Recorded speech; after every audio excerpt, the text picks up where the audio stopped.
మన ఊరి ముచ్చటకు స్వాగతం. విద్యార్థుల్లో నైపుణ్యకరమైన విద్యను అందించాలనే లక్ష్యంతో బుధవారం నసుల్లాబాద్ మండల కేంద్రంలో గల జిల్లా ప్రజా పరిషత్ ఉన్నత పాఠశాలలో ప్రాథమిక స్థాయిలో ఉపాధ్యాయులకు శిక్షణా తరగతులను రెండవ రోజు నిర్వహించడం జరిగిందని నసుల్లాబాద్ మండల విద్యా వనరుల అధికారి శ్రీచందర్ తెలిపారు.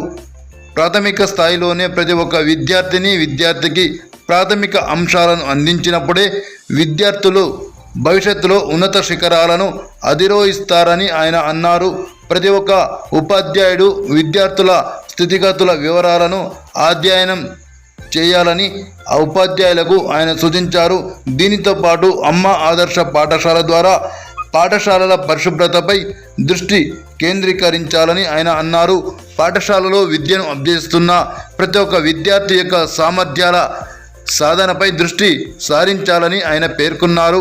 అమ్మ ఆదర్శ పాఠశాలల కమిటీల ద్వారా ప్రభుత్వం నిధులను విడుదల చేయడం జరిగిందని ఆయన తెలిపారు. దీని ద్వారా పాఠశాలలో పరిశుభ్రత కొరకు పలు రకాల సామాన్లను కొనుగోలు చేసుకోవాలని ఆయన సూచించారు. మౌలిక భాష, గణిత శాస్త్రాలలో దాగి ఉన్న సామర్థ్యాలను విద్యార్థులకు అందించాలని ఆయన తెలియజేశారు. ఈ కార్యక్రమంలో నసుల్లాబాద్ మండల PRTU అధ్యక్షులు హనుమన్లు, MRPలు, ప్రధాన ఉపాధ్యాయులు